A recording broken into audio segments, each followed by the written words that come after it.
Girls, what are the unwritten rules of the girl code that us guys don't know of? Story 1. Much like a code among smokers, you can ask anyone smoking to bum one. There are no barriers among complete strangers if she likes your dress, glasses, haircut, etc. You receive the compliment with delight and immediately give details as to how to acquire the same. Then you move on again, like the total strangers that you are. I had a woman just ask me once how I wash my hair. I have curly hair, so it's a big thing to know your routine. And I spent 10 minutes speaking to a complete stranger on the streets of DC, like she was my BFF about co-washing, hair twisting, hair products, and all that jazz. One caveat to this is that if there's a significant age difference between the compliment giver, being the older one, and the receiver, then there's a chance it might not be received well. It's a fine line. I was at a very serious business convention, suits and all, talking to a vendor who was explaining how her program worked. Lots of big words, most serious. After she finished, I thanked her and wondered if, perhaps, she could let me know how she got her curls so perfect and full. Mine were so flat in comparison. It was like a light switch. This serious government programmer turned into my 13-year-old squealing bestie as she told me her step-by-step hair care and gave me pointers.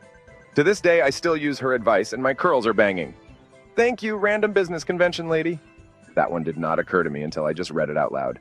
I've seen this kind of thing being used in TV shows and the like, but I've also remembered seeing it a few times in real life. I think I've had a couple of instances where I've complimented a guy's suit. They gave a polite thank you, not too enthusiastic, but that's about it. If I wanted to know about where it was from, I'd have to ask more questions myself. This part of the girl code is pretty cool. Story 2. This one especially applies to college girls. If you're at a party and you see a girl doing something she might regret the next day due to drinking way too much, you go over there and make sure she's okay. And watch the drinks if you can. Make sure nothing gets accidentally slipped in them. Holy hell. You just reminded me of a time in college.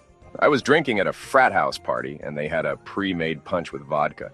I drank at least 4 of them and don't remember anything else. I woke up the next morning in a dorm room with a girl sleeping in the other bed and one on the floor that I only barely knew. Turns out the vodka was actually ever clear, and one of the frat guys was trying to drag me up to his room when a couple of girls saw me and took me to their room. Really grateful for them. I got roofied at a bar once. The person, whoever it was, thought I was just a girl at the bar alone. Turned my back for a few seconds to look around. I don't remember much past the first drink. Thankfully, I was with a group of army guys, including my husband, who took care of me. If they hadn't been there, I don't think I would have been able to protect myself from a mosquito, let alone some person with ill intent. I'm glad those girls helped you out. I guess according to this one, even bros can appreciate the girl code. A bunch of army guys, forget about it. You just obtained your own personal military escort. Did the guy ever get any consequences from his actions? I think a husband plus a bunch of army guys can equal a whole lot of consequences dealt. Story 3.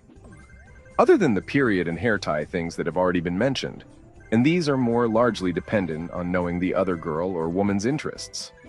You recognize who she's interested in and make sure to disappear unobtrusively to give them alone time. Don't post pictures or show them around in which you and only you look good, even if you look like a caveman in every other photo of both of you. If she's considering buying something, be it clothes, a haircut, or whatever, give her honest, but not mean advice. If she ignores you, shut up and never mention it again. If she's already bought it, especially if it was expensive, don't say anything unless she asks. And be sure she actually wants an honest opinion, not a confirmation that she looks good. There's a difference. How do you know if they want an opinion or just confirmation? It heavily depends on context. If you're all dressed up to go somewhere and she spins around and smiles into the mirror and says, "How do I look?" It's pretty obvious not, and I would like your opinion if she specifically asks for an honest opinion, or if she's comparing wardrobe items or deciding whether to donate clothing. That's probably a time for a more honest opinion. If she mentions the word fat, cut your losses and run. Yeah, as a mature man, I will translate for my 20-something bros. Say she looks great, regardless, at least when guys are asked of this by their girlfriends. That's one area you have to pay attention. Story 4. If she's dating a known abuser, take turns getting her out of the house. Play cards, shop for shoes, ask her to help you lay out the garden, make pie, never broach the subject yourself. Just make sure she knows she's welcome anytime, day or night, with or without advance notice. I've been going through this with a friend, and I've learned that always focusing on the good, her value, her skills, loving on her, and always telling her the truth nicely when they ask for advice about the relationship has helped her a lot as she slowly tries to leave. Also, calling out behavior in a light manner when they're talking about it.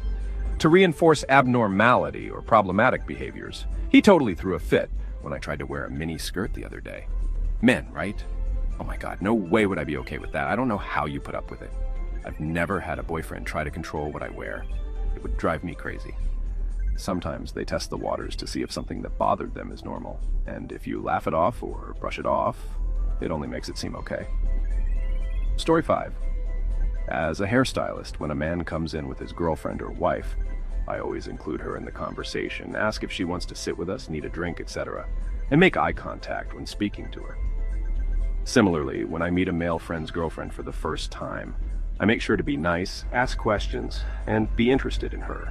It alleviates the threat factor and shows support for their relationship. Really, this should be done regardless of gender. Just treat your friends' partners with respect and kindness. I've lost a lot of friends this way because I didn't realize that. Now I just think of my friends in terms of a package. If they have a partner, I include them always.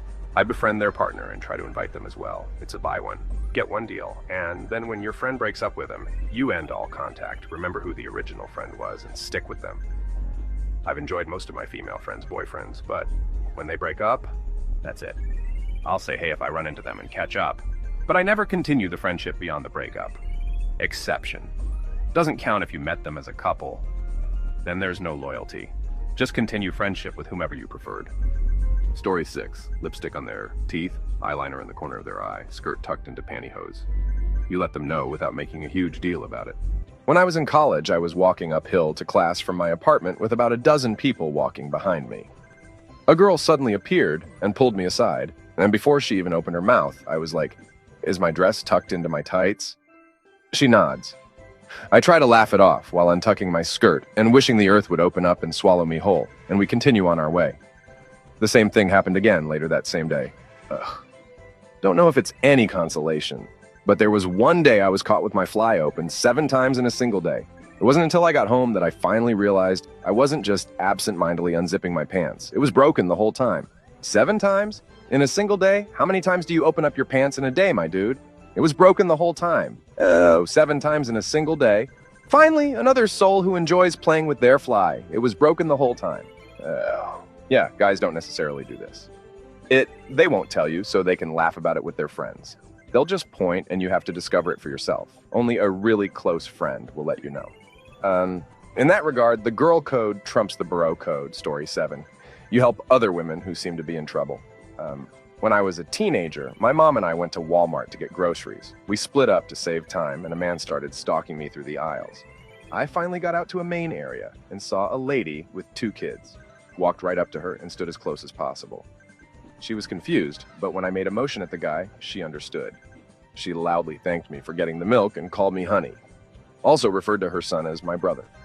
Once the guy left, she stayed with me until I saw my mom, and then stayed where she was until I got to my mom and motioned that I was okay. That lady deserves an award for helping me that day. I'll always remember this video from when I was a kid that said, if you're separated from your parents somewhere in public, to look for a grandma or mother with children. That's what I've taught my spawn. Look for a mom or dad with kids because they will stop and help you out. Even if it's finding the right trusted adult to take over, kids can't tell uniforms apart. Story 8, letting someone know about a makeup meltdown. I love makeup. I work in a nursing home. Thermostats are always freaking set to 80 in the rooms. Not ideal for keeping that makeup looking fresh. Sometimes my eyeliner will transfer to my upper lid, mascara will flake off, sweat stripes through my foundation, etc. Story 9. I get so ticked when I don't have time to go to the bathroom for 3 hours, thus not available to check myself out in the mirror and find out something on my face is all jacked up. I always discreetly tell someone if something is off because that's your face. That's where people are looking. Same goes for hair malfunctions. Like if a girl has a smooth ponytail, but I can see a random loop of hair sticking out.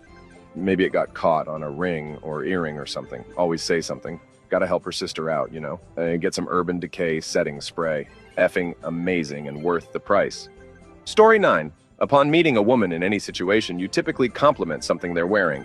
Options can include jewelry, shoes, purses, clothing, accessories, hairstyles, makeup, etc. They will then compliment you back. That's how it works. I hate this bit of girl code and am terrible at it. I love fashion and makeup, and I always try to look my best. I also notice and appreciate the efforts of others, but the verbal exchange of appearance-based compliments itself feels so forced and uncomfortable to me. They don't even really feel like compliments because at this point, socially, it's sort of an obligation. And often, it implies a glaring lack of anything else to say that's more worthwhile. And so when I get a compliment from another woman on something I'm wearing, I am terrible at returning the favor convincingly.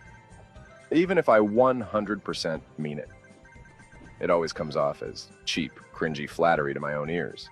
Gosh, that turned into quite a rant. But seriously, I guess even though the code requires it, some people still struggle with it. At least this person is attempting to return the favor. Someone complimented them. They want to compliment something back. She says she appreciates fashion and can appreciate when someone looks good. I hope she can find a way to make those compliments seem natural and not forced. Story 10. It's usually stuff that helps keep us safe. Texting each other before you get in a taxi alone and when you arrive. If you're alone and feel unsafe, calling a friend and keeping them on the phone just for your own peace of mind. Any scenario where a woman is being unwantedly hit on or harassed by a guy, you step up and try to get him to leave, regardless of whether you know the woman or not. Watching each other's drinks at bars and clubs. I also once had a woman give me a pair of rolled-up flats from her bag on a night out because she knew I had to walk home. I live close to the bar, and you can't walk fast or run in heels. And additionally, if a woman compliments you on a dress or skirt that has pockets, you have to reply, "Thanks. It has pockets." Then tell her where you bought it from. Story 11. If a friend drinks too much and starts to puke, always hold her hair back for her. I don't know how you guys do it. I dressed as Fat Thor to London MCM Comic Con last weekend, and that wig was in my face all day. I couldn't look anywhere without getting it in my mouth. I looked down, mouth, moved my head too quickly, mouth. I've always toyed with the idea of growing my hair out. That experience made me want to keep my hair as short as possible. Long-haired dude here, there is an awkward length, which that must have been. It's when your hair is long enough to get places you don't want it, but not long enough to have the weight to hold itself in place. This lasts for maybe a month in my experience.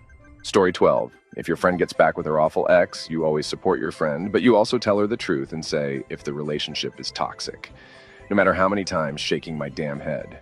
And the older you get, you learn not to vent your full opinion on him immediately after the breakup because they will probably get back together and she'll resent what you said and you because of cognitive dissonance. I lost a friend because of this, but oh well, good luck to her and her roller coaster ride of a relationship. Same here. I missed the hell out of her for years, and she always rejected my overtures. Now you want to stay with your dirtbag boyfriend? Okay, have fun. I think you have to know someone really well to know the line there. It's good to be supportive, but at some point you have to accept that they're not listening to you. I wonder what the longest or consecutive amounts of time someone has gotten back with their ex in a situation like this. Please tell me it doesn't run in the double digits. Story 13. If you walk into the bathroom and the girl in there is being quiet, you do your business and leave as quickly as possible. Girl is trying to poop. What if I gotta poop too? Then there's a Mexican standoff where each girl refuses to be the first one to toot. Source, I once waited to pee for like 10 minutes because of this phenomena. This is so true. Although I encountered a unicorn a couple weeks ago. A lady marched into the stall and just started dishing farts and pooping really loudly. And it was pretty shocking. That rarely happens in my experience. More often, it's a Mexican standoff situation. Story 14. Girls help other girls get away from guys. Doesn't matter the age gap. Total fact. When I was 15 years old and still needed a ride to dinner in the movies, I was meeting up with some guy 2 years older than me with one of my best friends. He was a super creep and decided to pull out his peen in the movie theater. Not exactly knowing what to do with a peen at age 15, I get awkward and go to the bathroom. Some woman in her 40s heard me and my friend talking about it and physically walked me out of the bathroom to my dad's car on total creep patrol the whole time. I still think about that woman and how cool it was for her to play rooster prevention for a total stranger. Story 15. You always tuck another girl's tag in if it's sticking out of her shirt. No one questions it. No explanation needed. Likewise, if she's having some other wardrobe malfunction, like bra showing or skirt hiked up in the back, you tell her, discreetly, even if she's a stranger. I had one of the meanest girls in the school who used to bully me, whisper to me to adjust my skirt in the back one time. It's just a given. I find the tag one to be true, and dislike it with severe intensity. Strangers have done this to me. I don't want strangers touching me. Just tell me if it's sticking out. I only did it because she was a friend of a friend, but I met my current best friend by tucking in her tag. Tucking in her tag sounds like a euphemism for something, but I know that's not the case. I think I've personally had people tell me if a tag is sticking out, but no one's actually tucked it in for me. They all figure the big strong man can do it on his own, I guess. I mean, it's a tag, I could. But I'm lucky if I do get the warning that my tag is sticking out.